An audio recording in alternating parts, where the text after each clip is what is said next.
এই যে দেখো বন্ধুরা, আজকে আমি পিৎজা বানিয়েছি বাড়িতে, চিকেন পিৎজা। এই যে আমার রেডি হয়ে গেছে চিকেন পিৎজা।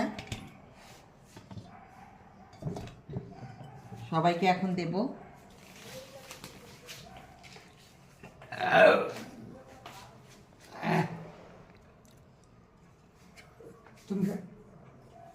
এটা দিদির। এটা হচ্ছে তোমার। আর এই যে এখানে একটা বাবাই, আর এই যে এটা হচ্ছে আমার। এইভাবে খাও।